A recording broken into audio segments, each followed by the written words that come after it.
నమస్కారం, welcome to Suman TV. నేను గీతాంజలి. ప్రస్తుతం మనతో పాటు ఉన్న అతిథి చాలా స్పెషల్ పర్సన్ అండి, ది మదన్ గుప్తా. ఈ పేరు చెప్పగానే చాలా మందికి అర్థమైపోయి ఉంటుంది. వారు వృత్తిరీత్యా ఒక డాక్యుమెంటరీ డైరెక్టర్, కానీ వారు చేసేటువంటి పరిశోధనలు మనలాంటి వాళ్ళకి ఒక మార్గదర్శకాలుగా అయిపోయాయి. ఎందుకు అనంటే వారు చెప్పే ప్రతి అంశం కూడా ఇలా ఉంటుందా, మన పురాణాలు కానీ ఇతిహాసాల గురించి కావచ్చు, అలాగే మన చరిత్ర గురించి చాలా అంటే అందరికీ అర్థమయ్యే రీతిలో వారు వివరిస్తూ వస్తున్నారు. మనందరికీ కూడా ఇలా జరిగిందని మనమే ఆశ్చర్యపోయేటువంటి అలాంటి అనుభూతులకి మనం లోనవుతాము. ఇవాల్టి అంశాలు ఏంటంటే చాలా ముఖ్యమైన విషయాలు మాట్లాడబోతున్నాం. ఇవన్నీ కూడా వారి మాటల్లో ఇవాల్టి డిస్కషన్లో మీరు చూడబోతున్నారు. ఇక ఆలస్యం చేయకుండా ఇంటర్వ్యూ ప్రారంభిద్దాం. మదన్ గుప్తా గారు, నమస్కారం సార్. నమస్తే అమ్మా. ఎలా ఉన్నారు? బాగున్నావు అమ్మా. ద్వారక గురించి ఖచ్చితంగా మాట్లాడాలి. మీరు గతంలో మనం చేసిన ఇంటర్వ్యూలో వాటి గురించి చెప్పారు. ఎలా ఉండేది అసలు ద్వారకా నగరము, అప్పుడే టైల్స్ ఉండేవి, ఇంత బాగా ఆధునికంగా ఉండేదని చెప్పారు. కానీ నిర్మాణం గురించి మాట్లాడుకుంటే అసలు ఎటువంటివి అక్కడ యూజ్ చేసినటువంటి టెక్నాలజీ ఏమన్నా ఉందా అప్పటి రోజుల్లోనే? అలాగే అసలు మునిగిపోవడానికి కారణం ఏంటి? మునిగిపోతుందని తెలిసిన ప్రాంతంలో కృష్ణుడు ఎందుకు అలా ఒక నగరం నిర్మాణం చేయమంటారు అని చెప్పేది ఒక ప్రశ్న. కాదు, అక్కడ ముందే ఒక రాజ్యం ఉంది అని అంటారు కొంతమంది. వీటిలో ఏది నిజం? మీ మాటల్లో వివరించండి ద్వారకా గురించి. ద్వారక ఎలా ఉండింది, ద్వారక నిర్మాణానికి కారణం ఇదంతా మనకు భాగవతంలోను మహాభారతంలోను తెలుస్తుంది. కానీ అంతకు ముందే ద్వారకలో ఇంకొక రాజ్యం ఉండేది. అంటే ద్వారక ఉండక ముందే ఇంకొక రాజ్యం ఉండేది, అది నాశనం అయిపోయింది. ఆ తర్వాత అదే ప్రాంతంలో కృష్ణుడు కట్టమన్నాడు అని అంటారు. అది శిథిలం అయిపోయి అక్కడ ఏమీ లేని పరిస్థితులు ఉండేవి. అటువంటప్పుడు శ్రీకృష్ణుడు తమ జాతిని రక్షించుకోవడానికి ద్వారకా నగరాన్ని నిర్మించాడు, మళ్ళా పునర్నిర్మించాడు. ద్వారకా అనగానే ఏదో ఒక చిన్న ఐలాండ్లో ఒక కోట, దాని చుట్టుపక్కల ఉన్నటువంటి ఒక 1000 కుటుంబాలు 2000 కుటుంబాలు అని అనుకుంటే మీరు పొరపడ్డట్టే.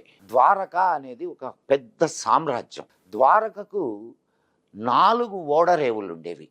మొన్న ఈ మధ్య కాలంలో త్రవ్వకాలలో కొన్ని ఓడరేవుల అవశేషాలు కూడా బయటపడ్డాయి. అంటే 5000 సంవత్సరాల క్రితమే మనకు ఓడల మీద వ్యాపారాలు జరిగాయనే సంగతి దీన్ని బట్టే అర్థమవుతుంది. అంతేకాకుండా సిరామిక్ టైల్స్ అక్కడ వాడారు అని. ఈరోజు మనం ఈ సిరామిక్ టైల్స్ టెక్నిక్ని మనం ఈరోజు వాడుతున్నాం. 5000 సంవత్సరాల క్రితం ద్వారకలో సిరామిక్ టైల్స్ వాడారు అని అంటే అది ఎంత గొప్ప విశేషమో మీరు ఆలోచించండి. ఆనాడు ఆ నగరం శత్రు దుర్భేద్యంగా ఉండేది. ఎందుకనంటే 4 వైపులా సముద్రం.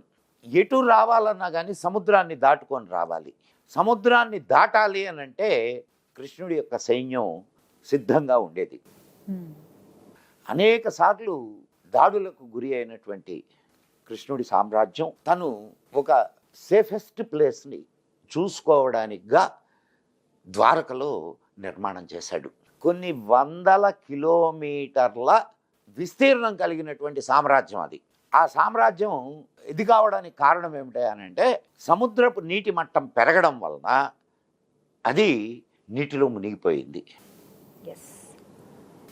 కానీ చాలా ఆశపడ్డాను సార్. ప్రధాని మోదీ గారు ఎప్పుడైతే వెళ్ళి ఇలా పూజలు నిర్వహించారో, చేసి వచ్చిన తర్వాత అందరికీ అవకాశం ఉండబోతోంది, సబ్మరైన్ ఏదైతే ఉంటుందో అందులో వెళ్ళి చూసేటువంటి అవకాశం ఉంటుంది అని అన్నారు. మరి ఆ అవకాశం ఏమన్నా ఉంటుందా? ఇక అది కలగానే మిగిలిపోతుందా? ద్వారకను అసలు మన కళ్ళతో మనం చూడగలుగుతామా? ద్వారకలో లోపటికి వెళ్ళి, సముద్రం లోపటికి వెళ్ళి అక్కడ ఆయన పూజ నిర్వహించి వచ్చినటువంటి సంఘటనని మనం చూసాం. నిన్న మొన్నటి దాకా అసలు మహాభారతం జరగలేదు, కృష్ణుడు అనేవాడు లేడు అని మాట్లాడుకున్న మనకి కృష్ణుడు అనేవాడు ఉన్నాడు, ద్వారక అనేటటువంటి నగరం నిర్మించాడు, మహాభారతం జరిగింది నిజం అని ద్వారక మనకు సాక్ష్యం ఇస్తుంది. కాబట్టి మనం ఒక్క విషయాన్ని మనం గుర్తుంచుకోవాలి ఎప్పుడైనా. మనదైనటువంటి సాహిత్యం, మనదైనటువంటి శాస్త్రాలు, వీటిల్ని మనం నిందించడం కాదు, వాటి నుంచి మనం నేర్చుకోవాలి. ఎన్ని విషయాల్ని మన శాస్త్రాల్లోనూ, మన పురాణాల్లోనూ, మన ఇతిహాసాల్లోనూ, మన వేదాల్లోనూ పొందుపరిచారో అనేక శాస్త్ర గ్రంథాలు ఉన్నాయి మనకి. ఈ పురాణాలు ఇవి కాకుండా శాస్త్ర గ్రంథాలు అనేకం ఉన్నాయి, కానీ వాటిని అన్నిటినీ మనం ఏమీ లేవనుకునే ఒక ఫూల్స్ ప్యారడైజ్లో ఉన్నాం మనం. ఎస్. కాబట్టి మిత్రులారా, ఒక అద్భుతమైనటువంటి నాగరికత, ఒక అద్భుతమైన నగర నిర్మాణ కళ 5,000 సంవత్సరాల క్రితం ఉండింది అనేది నిర్వివాదాంశం. మనకు రాజకీయ నాయకుల దానికి ఏం పేరు పెట్టాలి అనేది నాకు అర్థం కావట్లేదు, కానీ వాళ్ళ యొక్క హీనమైనటువంటి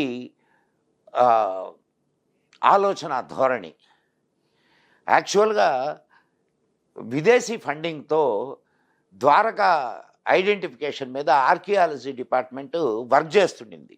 దాన్ని మధ్యంతరంగా ఆపివేశారు. కారణం ఏమిటంటే ద్వారక ఉన్నది అనేది బయటపడితే మొత్తం మహాభారతం జరిగింది నిజమవుతుంది, తక్కినటువంటి కృష్ణుడు ఉన్నది నిజమవుతుంది, మన ఇతిహాసమైనటువంటి మహాభారతం జరిగింది అని చెప్పడానికి అద్భుతమైన సాక్ష్యాధారంగా ద్వారక నిలుస్తుంది. అది ఆనాటి పాలకులకు ఇష్టం లేదు, కాబట్టి ఆ ప్రాజెక్ట్ ఆపివేయబడింది.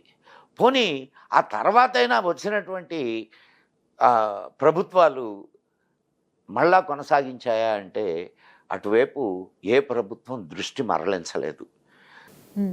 కనీసం ఇప్పుడైనా మోడీ ప్రభుత్వం ఆ దిశగా ఆలోచించి మళ్ళా ద్వారకను మనకు చూపించేటటువంటి అవకాశం ఏమన్నా కల్పిస్తుందేమో వేచి చూద్దాం.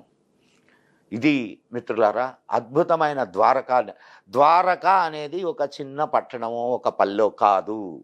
ద్వారక అనేది ఒక మహానగరం. అక్కడ అద్భుతమైనటువంటి వ్యాపారం జరిగేది, ఓడల్లో ఎగుమతులు దిగుమతులు జరిగేవి, అనేక ఓడరేవులు ఉండేవి. ఇవన్నిటినీ గమనిస్తే ఒక చిన్న పట్టణానికి లేదా ఒక చిన్న పల్లెటూరికి ఇంత ఇన్ఫ్రాస్ట్రక్చర్ అవసరం లేదు. కాబట్టి ద్వారక అనేది ఒక మహాపట్టణం.